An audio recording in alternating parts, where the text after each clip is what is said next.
Okay, hi there.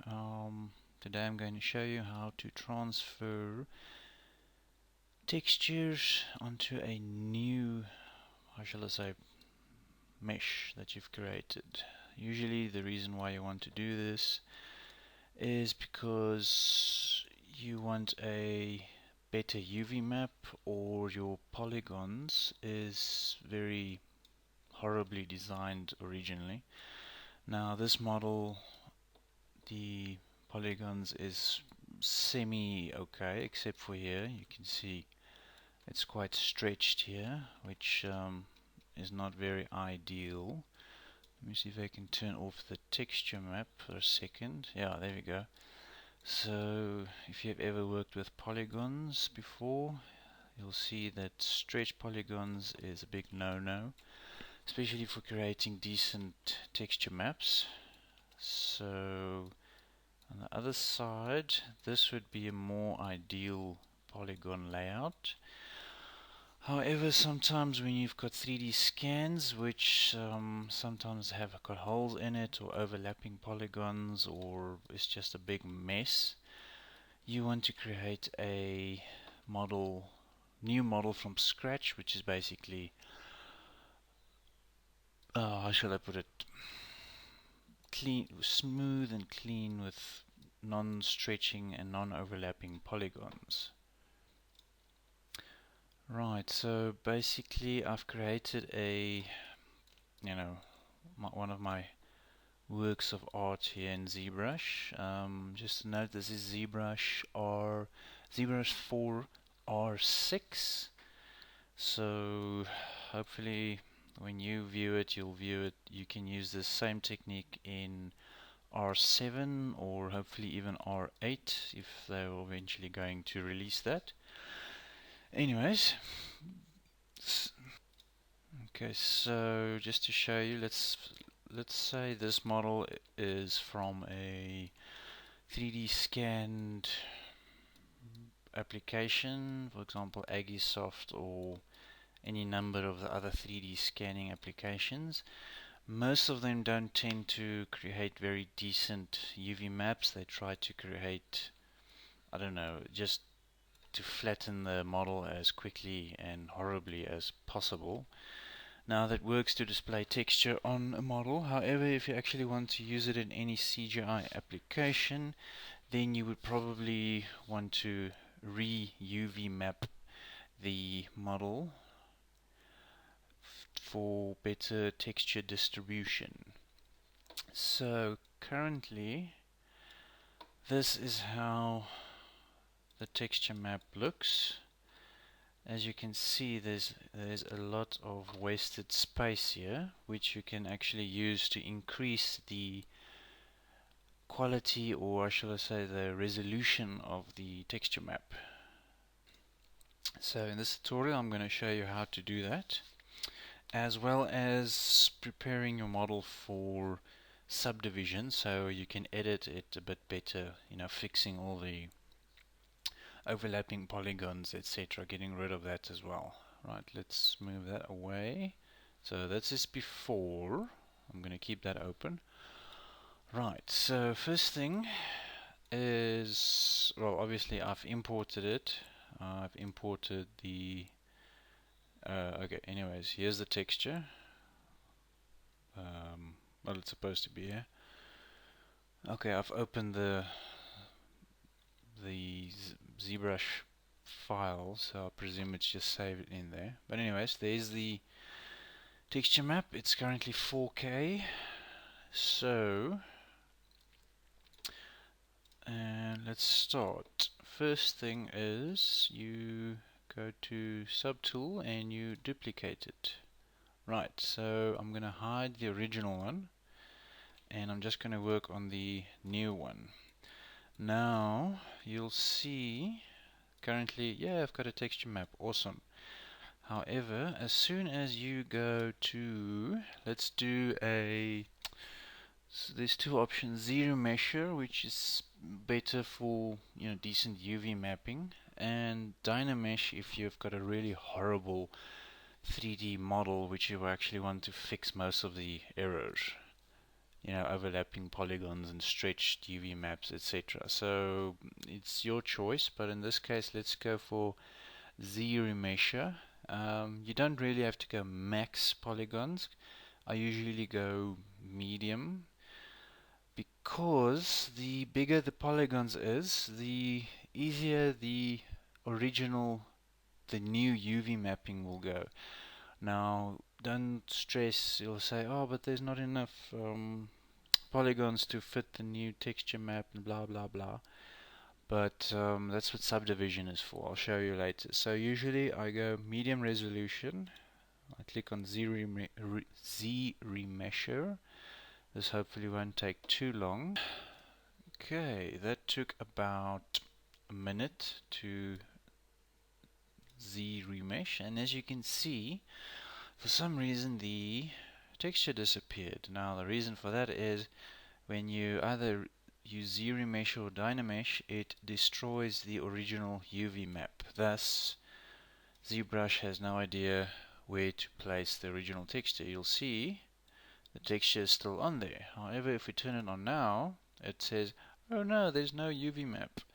So the first step would usually be, okay, I'm saying okay, is to create a new UV map. However, if I just go to Z plugins and UV master and say unwrap, it'll basically create a horrible UV map like this. So we want to create one that actually has, a bit more space saving attributes. So what I usually do is I go to polygroups, I group visible to start off with the original one, then I hold Control Alt Shift, click there, and I select the lasso tool. That way I can start cutting off parts to subdivide into polygroups. So let's start off with this guy, chop him off, then I go group visible, let's do this guy, group visible, maybe let's do all the stuff that's sticking out first. Group visible, maybe this guy from this angle, like that. Group visible. Then I think the rest is relatively fine. Let's cut off this part, like so. Group visible. Maybe this part as well. There we go. Group visible. Let's do this side. Nope. Group visible. Right. As you can see, there's still a bit left, but don't worry, we'll get to that now. Let's cut off this part. Group visible. Now you can cut it any way you want. It's, up to you. That's just how I do it. Let's select this part. Group visible. Right. And this one. Group visible. Right, now we basically end up with all the indentations. So we can try to isolate this one. Group visible. This one. Group visible. And this guy. Group visible. Group visible. Okay, usually the idea is not to end up with all these little bits, but this is just a quick tutorial. Nope, almost hit it. There we go. And I think we're only ending up with these little spiky dot things. Okay. Nope. There we go. Really? I'm trying to. Oh, okay. Never mind. It's got its own polygroup. There we go. Now, as you can see, most of the sections now has semi cut into its own polygroup. Now, what I usually do is I save the tool at this point. Right, okay, so I've saved the tool, just tool save as, is another ZTL file. Now, to unwrap it, I deselect symmetry, select polygroups, and then I select unwrap, and wait a while. That was actually really quick. Now, as you can see, it looks absolutely horrible, and you might wonder why. The reason why is, currently we still have texture map on. Now it's still using the old texture map.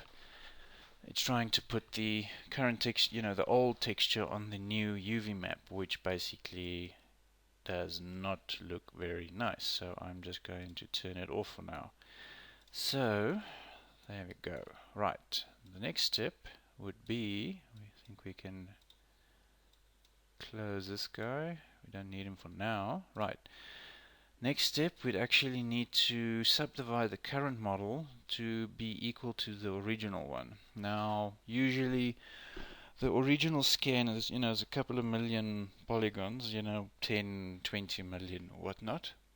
So you can try to equal it, but usually I found about 6 or 7 million polygons usually is fine enough. So let's go with, see, this polygons is quite low. However, if you go back to the original one, you will see, hide, that it actually does have subdivision. So let's move it up to the highest subdivision.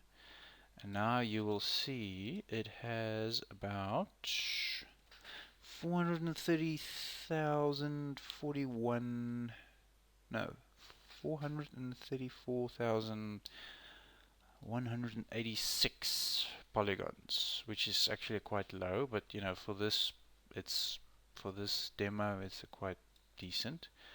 So we switch back.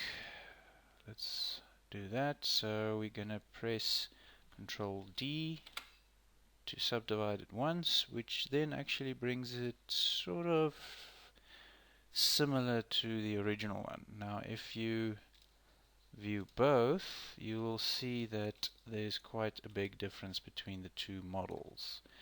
So to fix that, you need to project them. Now the rule I usually use is the one I want to project to is on top and selected. I don't know really if that is a rule or not, but I found that works for me, so I make sure the one I want to project to is selected and on top.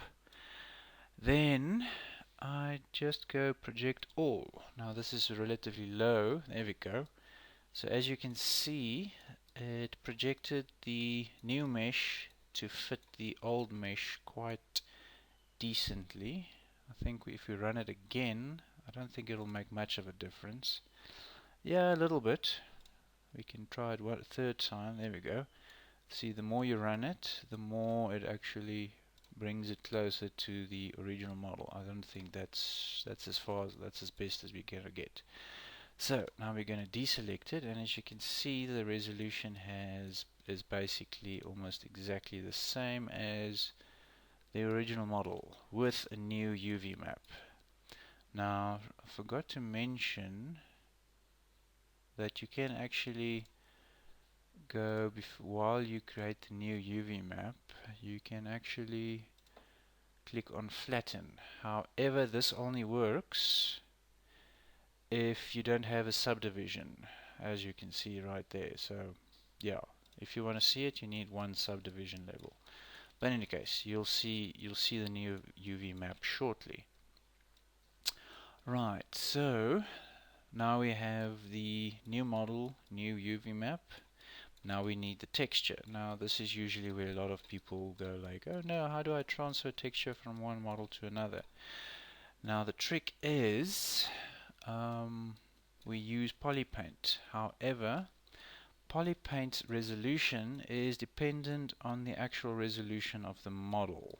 Oh, I see there it sort of didn't bring it out completely, but that's very easy to fix. in final post-processing and whatnot. Anyways, so usually when you transfer texture between models, you would actually need a quite high detail. So what I'm going to do is I'm going to show you how it looks when you transfer it into from on a low polygon model, which is not the way to do it. So I'm going to save this again. Right, I saved it as start 3. That looks really weird. Anyways, so we're going to keep it at, let's keep it at the current resolution. So first step is to switch back to the original model. Now if we go to texture map, we'll see, yeah, the texture map is on and happy. Polypaint, not. So then the first step is to transfer the texture map to the Polypaint. So what we need to do is simply, let's zoom in, maybe you can see it already if we transfer it. Let's do that. Yeah, okay. Now if we go Polypaint from texture, oh yeah, sorry, I always forget that. You need to select RGB, and I usually deselect Z add for some reason. Okay, Polypaint from texture. There we go. Now the color you see now is actually the Polypaint and no longer the texture map.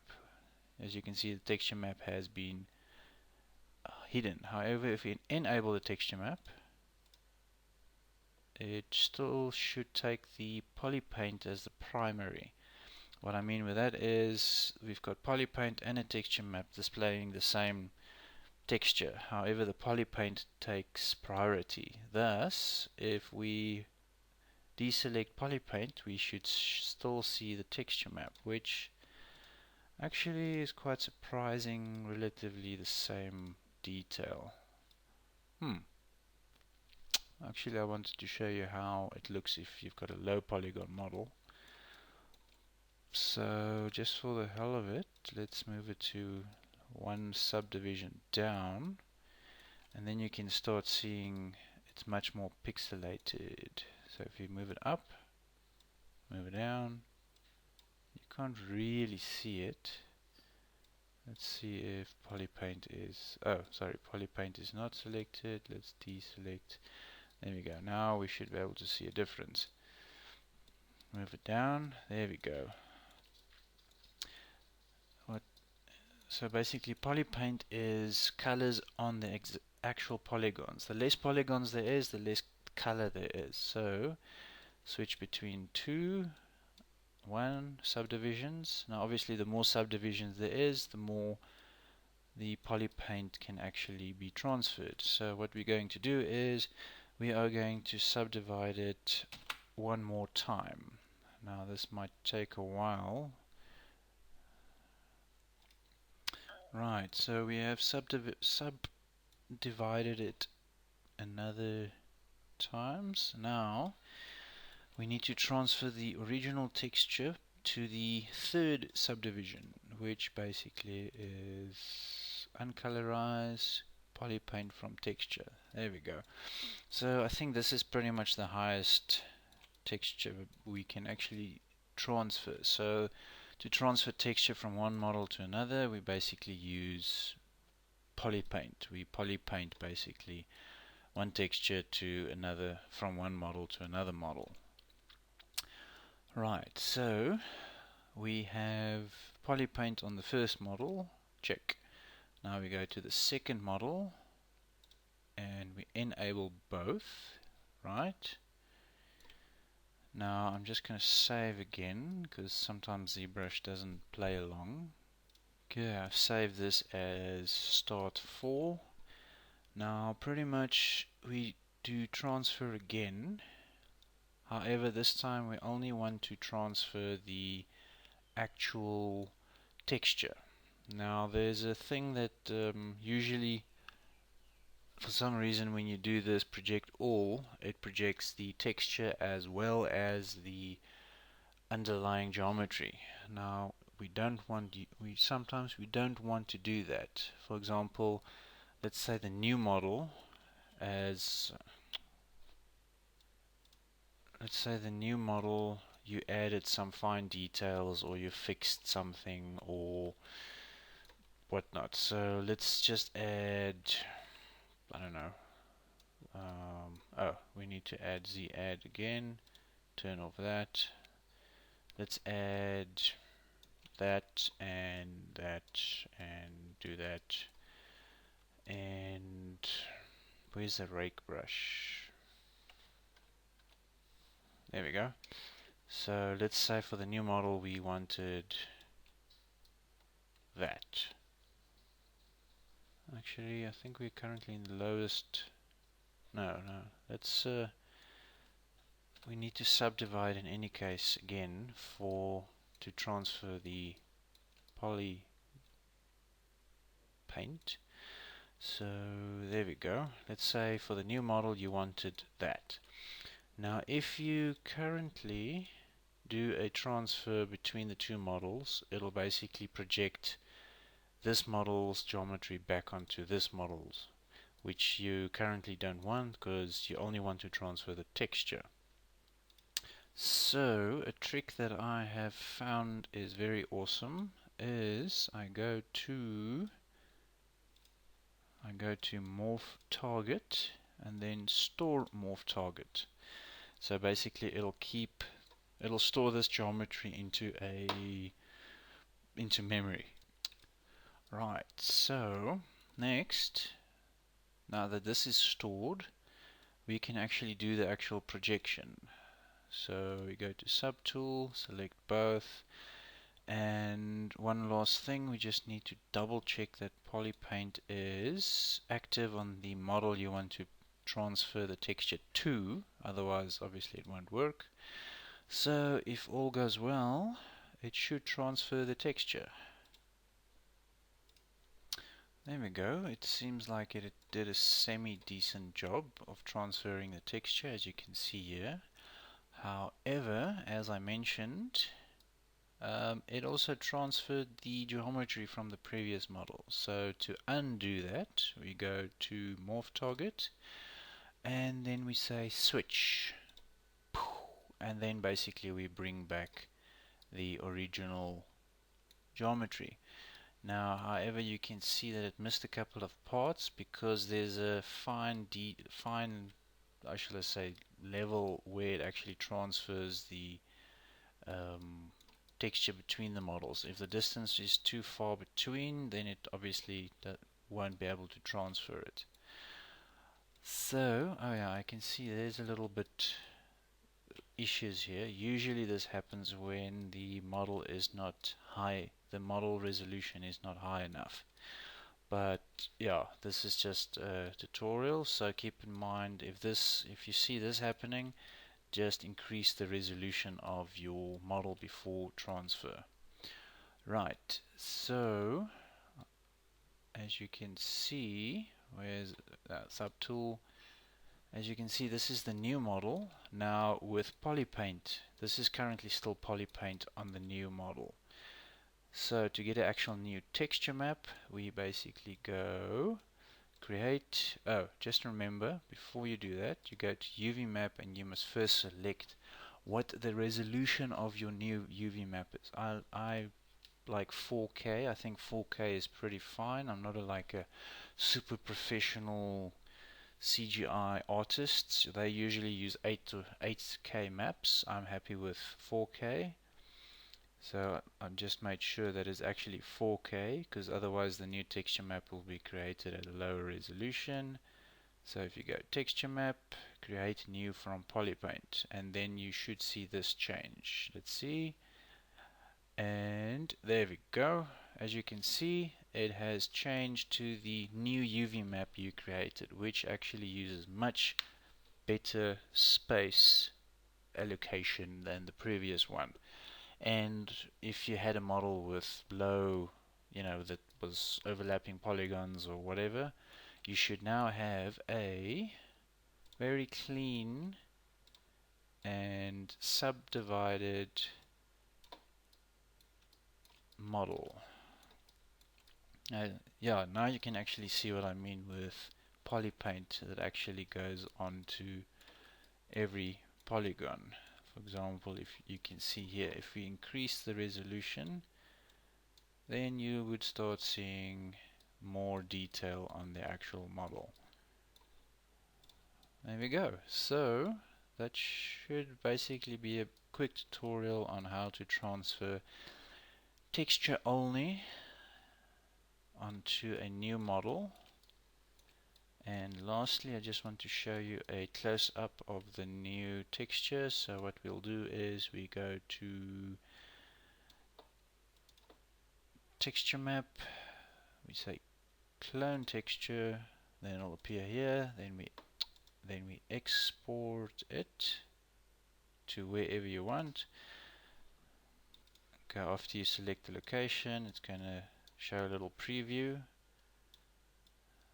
See there, the texture was stretched a bit, but this I think was because of the previous model's texture. Anyways, then you select OK, and voila. Now just to quickly show you, here's the texture map of the second one, and here is the texture map of the original one, which actually uses much more the space much better. So obviously you can do your own thing, but the principle should be the same. Thank you. Ciao.